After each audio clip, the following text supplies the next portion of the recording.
Temple in Islamic country, वो भी इतना बड़ा और शानदार। अब किसी देश में हिंदू टेम्पल का होना कोई बड़ी बात नहीं है। दुनिया के कई देशों में आपको बाप्स के ही टेम्पल मिल जाएंगे, लेकिन हाँ, किसी अरब नेशन में शायद ही इससे पहले किसी ने इतने बड़े स्टोन टेम्पल को इमेजिन किया होगा। हालांकि यूएई के ही दुबई शहर में पहले से 2 टेम्पल मौजूद हैं, जिनमें से एक को तो यूएई की फॉर्मेशन से भी पहले 1958 में ही बना दिया गया था। वहीं दूसरे का इनॉग्रेशन 2022 में किया गया। पर इनमें से कोई भी टेम्पल इतना बड़ा नहीं है कि वो इंटरनेशनल मीडिया या फिर फॉरेन विजिटर्स का अट्रैक्शन ग्रैब कर सके। वहीं अबू धाबी में बना बाब्स टेम्पल 27 एकड़ में फैला हुआ है और इसे बनाने में करीबन 700 करोड़ रुपए खर्च किए गए हैं। एंड इंटरेस्टिंग बात ये है कि इस टेम्पल को बनाने के लिए जमीन खुद यहाँ की गवर्नमेंट ने डोनेट की थी। वहीं इस टेम्पल का अबू धाबी में बिल्ड होना इसलिए और भी ज्यादा शॉकिंग था क्योंकि इसका इनॉग्रेशन खुद पीएम नरेंद्र मोदी ने किया था। इसी साल जनवरी 2024 में जब राम मंदिर का इनॉग्रेशन किया गया था, तो उस समय अल जजीरा और कई दूसरे अरब न्यूज आउटलेट्स ने इस इवेंट को ये कहकर क्रिटिसाइज किया कि यहाँ पर एक हिस्टोरिक मस्जिद को तोड़कर मंदिर बनाया गया है। वहीं इससे पहले भी अल जजीरा और कई दूसरे Arab News outlets PM Narendra Modi पर कंट्रोवर्शियल स्टोरीज कवर कर चुके हैं। But despite all this controversies, UAE PM Narendra Modi और इंडिया के साथ में अपने इंटरनेशनल अलाय को इस मंदिर के जरिए खुलकर फ्लॉन्ट कर रहा है। पर क्यों? वो भी ये जानते हुए कि ऐसा करने से उसकी नेबर कंट्रीज के साथ उसके रिलेशन इफेक्ट हो सकते हैं। आखिर यूएई इंडिया और इंडियंस में इतना ज्यादा इंटरेस्टेड क्यों है? रीजन किसी भी देश की इंटरनल पॉलिटिक्स का सेंटर पॉइंट हो सकता है। इसलिए आपने नोटिस भी किया होगा कि कई देशों की नेशनल, स्टेट या फिर लोकल पॉलिटिक्स वहाँ रहने वाले लोगों के रीजन के आसपास ही घूमती है और उनमें से एक हम भी हैं। लेकिन जियोपॉलिटिकल चेसबोर्ड पर इंटरनल इश्यूज उतने मैटर नहीं करते। यहाँ पर 2 ही चीजें मायने रखती हैं। पहला है इकोनॉमिक ट्रेड और सेकंड है इंटरनेशनल अलाय, फिर चाहे वो अलाय बाय चॉइस हो या फिर बाय फोर्स। और इसका ग्रेटेस्ट एग्जांपल है अफगानिस्तान, जहाँ पर आज की डेट में एक मिलिटेंट गवर्नमेंट तालिबान रूलिंग में है और यहाँ के आम लोग बेसिक राइट्स तक के लिए स्ट्रगल कर रहे हैं, जिसकी वजह से इस गवर्नमेंट को इंटरनेशनल लेवल पर रिकॉग्निशन भी नहीं मिला है। लेकिन इसके बावजूद दुनिया के कई देश अफगानिस्तान के साथ ट्रेड कर रहे हैं और अपने डिप्लोमेटिक टाइज को बिल्ड करने पर भी काम कर रहे हैं। यहाँ तक कि चाइना ने तो तालिबानी गवर्नमेंट को एक्सेप्ट भी कर लिया है। वो सिर्फ अफगानिस्तान की ज्योग्राफिकल लोकेशन की वजह से जो साउथ एशिया को सेंटर और मिडिल ईस्ट एशिया के साथ में कनेक्ट करने का काम करता है। और इसलिए अबू धाबी में एक हिंदू टेम्पल का बिल्ड होना सिर्फ यहाँ की गवर्नमेंट की प्रोग्रेसिव थिंकिंग का सिंबल नहीं है, बल्कि एक सोचा समझा गया जियोपॉलिटिकल मूव है। अगर आप यूएई की वर्ल्ड मैप पर लोकेशन पर नजर डालें तो आपको समझ में आएगा कि इसके ईस्ट में ओमान, नॉर्थ में ईरान, वेस्ट में कतर और साउथ वेस्ट में सऊदी अरेबिया है, जो कि यहाँ पर इसका सबसे बड़ा इकोनॉमिक राइवल भी है। 1971 में अरब वर्ल्ड से ब्रिटिश सरकार के विड्रॉल के बाद यूएई की फॉर्मेशन का सबसे बड़ा रीजन भी सऊदी और ईरान ही था, जो कि कंटिन्यूसली दुबई, शारजाह और अबू धाबी को जीतने के लिए फाइट कर रहा था। इवन ईरान ने तो यूएई के अबू मुसा और the greater and lesser Tunb islands को इलीगली ऑक्यूपाई तक कर रखा है। वहीं कहने के लिए यूएई और सऊदी अरेबिया आज मिडिल ईस्ट के क्लोजेस्ट एलाय हैं, लेकिन पर्दे के पीछे ये दोनों ही कंट्रीज अरब वर्ल्ड की इकोनॉमिक किंग बनने के लिए फाइट कर रही है, जिसका पहला साइन 2009 में मिला जब जीसीसी सेंट्रल बैंक की लोकेशन को लेकर यूएई ने ऑब्जेक्शन उठाया और इसकी लोकेशन को सऊदी अरेबिया से अपनी कंट्री में शिफ्ट करने के लिए कहा। और ऐसा न करने पर उसने उस समय इस ग्रुप से विड्रॉल तक कर लिया था। दरअसल जीसीसी 6 अरब नेशंस का एक फाइनेंशियल ग्रुप है जो कि इंटरनेशनल लेवल पर इनके रिप्रेजेंटेटिव के तौर पर काम करता है और इन कंट्रीज में इकोनॉमिक फ्लो को मेंटेन करता है। और इस पर यूएई का कंट्रोल उसकी इकोनॉमिक पावर को यहाँ पर इंक्रीज कर सकता था।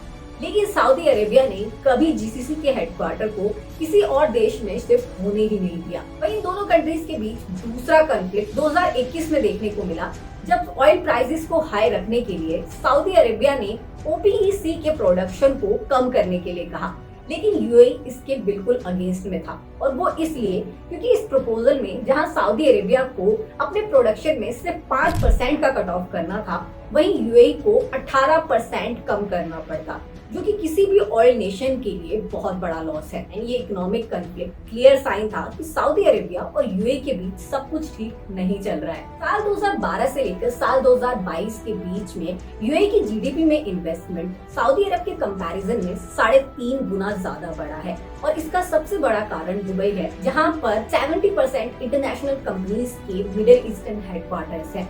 और इस चीज को चेंज करने के लिए सऊदी अरब अलग अलग तरीकों से फॉरेन कंपनीज को अपने यहाँ हेडक्वार्टर्स लगाने के लिए इंकरेज भी कर रहा है। और यहाँ तक कि उसने कई कंपनीज को तो ओपन वार्निंग तक दे दी कि अगर उन्होंने अपने हेडक्वार्टर्स को दुबई से रियाद शिफ्ट नहीं किया तो उनके साथ में ट्रेड करना बंद कर देंगे। साल 2022 में सऊदी ने चाइना के साथ मिलकर 22 mega green field projects announce किए थे। इसके अलावा टेक्नोलॉजी, एग्रीकल्चर और टूरिज्म के सेक्टर में भी इन दोनों कंट्रीज ने 30 से ज्यादा एग्रीमेंट साइन किए, जिसमें से सिर्फ सऊदी की ईवी इंडस्ट्री में ही चाइना ने $5 बिलियन से ज्यादा का इन्वेस्टमेंट कर रखा है। And despite all this investment, China Saudi oil का सबसे बड़ा बायर भी है। लास्ट ईयर नवंबर 2023 में पीपल्स बैंक ऑफ चाइना और सऊदी सेंट्रल बैंक ने 3 साल के लिए $6 बिलियन की करेंसी स्वैप एग्रीमेंट साइन किया। करेंसी स्वैप एग्रीमेंट वो होता है जब अलग अलग करेंसी इस्तेमाल करने वाली दो कंट्रीज किसी एक फिक्स एक्सचेंज रेट पर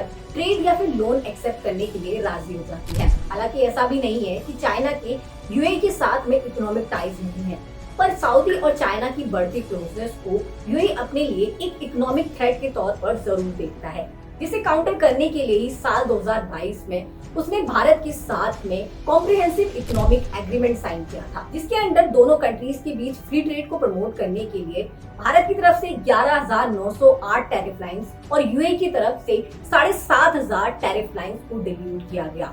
और इस एग्रीमेंट के सिर्फ 1 साल के अंदर ही भारत और यूएई के बीच का ट्रेड $50 बिलियन को क्रॉस कर गया, जो कि उसके प्रीवियस ईयर से 5.8% ज्यादा था। दोनों कंट्रीज का एम अगले 5 सालों में $100 बिलियन की ट्रेड मार्केट को टच करना है, जिसमें से $85 बिलियन की ट्रेड मार्केट को ऑलरेडी ये दोनों कंट्रीज अचीव कर चुकी है। यूएई आज की डेट में भारत का 3rd लार्जेस्ट ट्रेडिंग पार्टनर है। वहीं भारत यूएई का 2nd लार्जेस्ट ऑयल बायर है।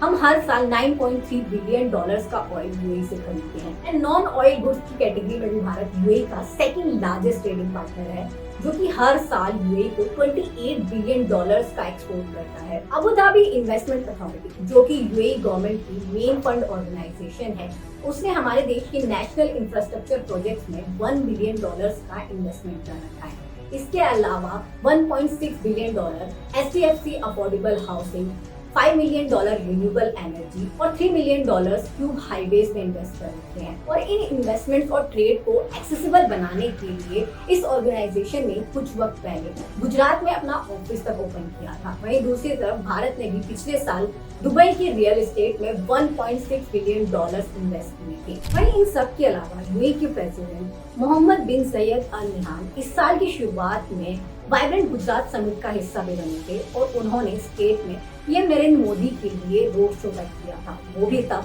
जब अप्रैल 2024 में लोकसभा इलेक्शन हुए हैं। अब जब किसी देश में नेशनल इलेक्शन होते हैं तो उसका असर उसके इंटरनेशनल अलाइज पर भी पड़ता है। और ऐसे में इंटरनेशनल अलाइज की कोशिश रहती है कि उनकी कीन इंटरेस्ट को ध्यान में रखने वाली पॉलिटिकल पार्टी ही सेंटर में बनी रहे। और इस समय यूएई का कीन इंटरेस्ट मिडिल ईस्ट में ईरान, सऊदी अरेबिया और चाइना की इकोनॉमिक पोजीशन को बीट करना है। अरब वर्ल्ड में कभी ये कहावत हुआ करती थी कि इजराइल और पैलेस्टीन कॉन्फ्लिक्ट की वजह से कोई भी अरब देश इजराइल के साथ हाथ नहीं मिलाएगा। लेकिन सऊदी अरेबिया और ईरान को काउंटर करने के लिए 2020 में यूएई ने इजराइल के साथ पीस डील साइन की, जो कि उस समय कई अरब नेशंस के लिए एक शॉकिंग न्यूज थी। इवन 2022 में यूएई ने ईरान के साथ भी अपने डिप्लोमेटिक रिलेशंस को रिज्यूम किया, जो कि शुरू से उसका बिगेस्ट राइवल रहा है। लेकिन डिप्लोमेटिक रिलेशंस को रिज्यूम करने का ये मतलब नहीं है कि ईरान और यूएई के बीच में सब कुछ ठीक हो गया है, बल्कि उसके ऐसा करने के पीछे ईरान के साथ अपनी ज्योग्राफिकल टेंशन को कम करना और रीजन में सऊदी अरेबिया की बढ़ती इकोनॉमिक इन्फ्लुएंस को बढ़ने से रोकना था। और इसीलिए उसने अपने इंटरनेशनल अलाई के तौर पर भारत को चुना,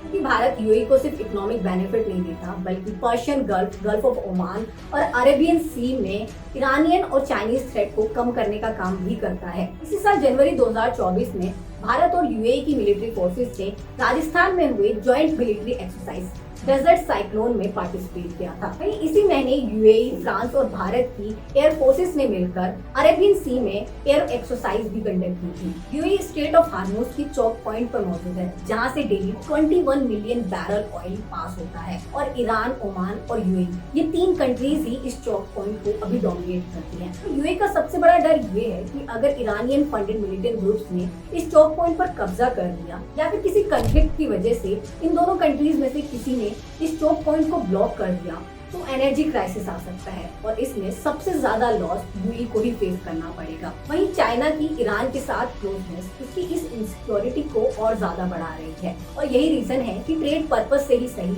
लेकिन यूएई ने अपने पोर्ट जेबल अली का एक्सेस भारत को दे रखा है, जो कि स्ट्रेट ऑफ हार्मोज के नेक पर ही मौजूद है और यहाँ पर भारत की प्रेजेंस यूएई पर उसकी नेबर कंट्रीज का डोमिनेंस कम करती है। वहीं इसके अलावा यूएई की भारत के साथ क्लोजनेस का एक बड़ा रीजन इंडियन ओशन भी है, जो कि मिडिल ईस्ट और पैसिफिक ओशन के बीच में एक ब्रिज की तरह काम करता है। यूएई के क्रूड ऑयल का सबसे बड़ा बायर इस समय जापान है, जो कि ईयरली 19.1 बिलियन डॉलर्स का ऑयल यूएई से खरीदता है। वहीं थाईलैंड और दूसरी साउथ ईस्ट एशियन कंट्रीज भी यूएई ऑयल और दूसरे प्रोडक्ट्स की बहुत बड़ी बायर हैं, जिन तक ऑयल और दूसरे प्रोडक्ट्स को अफोर्डेबल प्राइस में पहुंचाने के लिए यूएई को इंडियन ओशन के फ्री एक्सेस की जरूरत है, जो कि उसे बिना भारत की हेल्प के नहीं मिल सकता। और यही रीजन भी है कि यूएई की रॉयल फैमिली भारत के सबसे बड़े पोर्ट की यानी कि गौतम अडानी की कंपनी में 5% की स्टेक होल्डर है। लेकिन अगर यूएई की नेबर जियोपॉलिटिक्स और चाइनीज थ्रेट साइड में भी कर दे तब भी अबू धाबी में बना ये स्टोन टेम्पल आगे चलकर यहाँ की इंटरनल पॉलिटिक्स को काफी इन्फ्लुएंस करने वाला है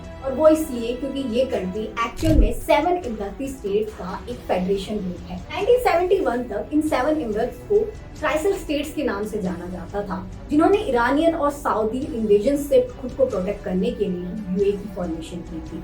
और भले ही दुबई और अबू धाबी एक कंट्री फॉर्म करने के लिए मान गए थे, लेकिन उनके बीच की 100 इयर्स से भी ज्यादा पुरानी रॉयल राइवलरी फॉर्मेशन के बाद एक साइलेंट वॉर में कन्वर्ट हो गई। दुबई हमेशा से ही पूरे यूएई पर अपना डोमिनेंस चाहता था, क्योंकि पास्ट में उसके इंटरेस्ट ऑफ कॉन्फ्लिक्ट में कई बार देखने को मिला, लाइक ईरान इराक वॉर के दौरान जहां अबू धाबी, राशिद अल्मा और अजमान इराक को सपोर्ट कर रहे थे, जबकि दुबई और शारजाह ईरान के साथ में थे। और आज की डेट में भी ज्यादातर ईरानी शिया रेफ्यूजीज दुबई में ही रहते हैं। 1987 में जब अब्दुल अजीज अल क्वास्मी ने अपनी नेफ्यू की गवर्नमेंट को शारजाह में ओवरथ्रो किया, तो उस समय शारजाह की रॉयल कैंडिडेट को लेकर अबू धाबी और दुबई की रॉयल फैमिलीज के बीच में काफी इंटेंस कॉन्फ्लिक्ट देखने को मिला था। और वो इसलिए क्योंकि यूएई का president supreme council of ministers के जरिए चुना जाता है, जिसके रिप्रेजेंटेटिव इन रॉयल फैमिलीज के रूलिंग मेंबर्स ही होते हैं। और क्योंकि यूएई की 90% से ज्यादा ऑयल डिपॉजिट अबू धाबी में है, जो कि इसे इस कंट्री का रिचेस्ट स्टेट बनाता है, इसलिए अबू धाबी का रूलर ही हमेशा यूएई का प्रेसिडेंट बनता है, जो बात दुबई को कभी पसंद नहीं है। और फॉर्मेशन की शुरुआत में तो दुबई ने यूएई की मिलिट्री को अपने यहाँ एंटर करने से भी मना कर दिया था, लेकिन फिर जब अबू धाबी के रूलर ज़ैयद बिन सुल्तान ने उन्हें मिलिट्री और फाइनेंस की पोस्ट देने का वादा किया, तो तब जाकर दुबई ने बाकी स्टेट्स की तरह यूएई की मिलिट्री को एक्सेप्ट किया। बट दुबई की इनसिक्योरिटी को खत्म करना इतना आसान नहीं था, इसलिए ज़ैयद बिन सुल्तान ने उन्हें वीटो पावर भी दी और इनफॉर्मल एग्रीमेंट के जरिए वाइस प्रेसिडेंट और प्राइम मिनिस्टर की पोस्ट देने का भी वादा किया। कई एनालिस्ट मानते हैं कि ज़ैयद बिन सुल्तान की इन इनिशिएटिव्स की वजह से ही दुबई और अबू धाबी के बीच में कॉन्फ्लिक्ट रिजॉल्व हो पाए। हालांकि दुबई ने यूएई को रूल करने का ड्रीम कभी नहीं छोड़ा। लेस ऑयल डिपॉजिट होने के बावजूद दुबई ने खुद को एक कमर्शियल और कल्चरल हब के तौर पर प्रमोट किया। रिपोर्ट के मुताबिक यूएई में टोटल 45 बिलियनियर्स रहते हैं, जिसमें से 38 बिलियनियर सिर्फ दुबई में है। एंड यही नहीं, यूएई की जीडीपी में टूरिज्म सेक्टर का कंट्रीब्यूशन 35 बिलियन डॉलर से ज्यादा का है, जिसमें 90% से ज्यादा शेयर सिर्फ दुबई से आता है। और भले ही ऑयल की वजह से अबू धाबी आज की डेट में एक इकोनॉमिक पावर हो, लेकिन इस बात को वो भी बहुत अच्छे से जानता है कि फ्यूचर में दुबई उसकी जगह ले सकता है। और दुबई ऐसा करने में सक्सेसफुल सिर्फ इसलिए हो पा रहा है क्योंकि दूसरे स्टेट्स के कंपैरिजन में दुबई में फॉरेन विजिटर्स को ज्यादा टूरिस्ट फ्रेंडली और प्रोग्रेसिव एनवायरनमेंट देखने को मिलता है। यहाँ पर मस्जिद के अलावा चर्च, गुरुद्वारे और मंदिर भी पहले से मौजूद हैं, जो कि यहाँ आने वाले लोगों को अपने रिलीजन को प्रैक्टिस करने की इजाजत देते हैं। वहीं दुबई की सक्सेस में साउथ एशियन इमिग्रेंट्स का बहुत बड़ा रोल माना जाता है। फॉरेन मिनिस्ट्री की रिपोर्ट के मुताबिक यूएई में करीबन 3.4 मिलियन इंडियंस रहते हैं, जिसमें 6,60,000 सिर्फ हिंदू हैं और इसमें से भी ज्यादातर इंडियंस सिर्फ दुबई में रहते हैं। यहाँ पर blue collar, white collar, business और दूसरी प्रोफेशनल कैटेगरीज में वर्किंग है। रिलीजियस फ्रीडम, मॉडर्न लाइफस्टाइल और सिक्योरिटी की वजह से हमेशा से दुबई ही इंडियंस की पहली चॉइस रही है, जिस माइंडसेट को अब अबू धाबी चेंज करना चाहता है। इसका सबसे बड़ा सिंबल ये स्टोन टेम्पल ही है, जो अब इंडियंस के बीच में अबू धाबी की पॉजिटिव इमेज को बिल्ड करने का काम कर रहा है। और अगर फ्यूचर में कभी सक्सेशन कंफ्लिक्ट होता भी है तो ये टेम्पल इंडिया और स्पेशली एनडीए गवर्नमेंट को ये याद दिलाएगा कि उनका सपोर्ट किस तरफ होना चाहिए। और क्या आपको लगता है कि यूएई इंडिया के लिए ट्रस्टवर्थी पार्टनर साबित होगा? कमेंट करके जरूर बताइए। और अगर वीडियो इन्फॉर्मेटिव और इंटरेस्टिंग लगा हो तो प्लीज चैनल को सब्सक्राइब जरूर कीजिएगा और वीडियो को लाइक एंड शेयर करना भी मत भूलिएगा।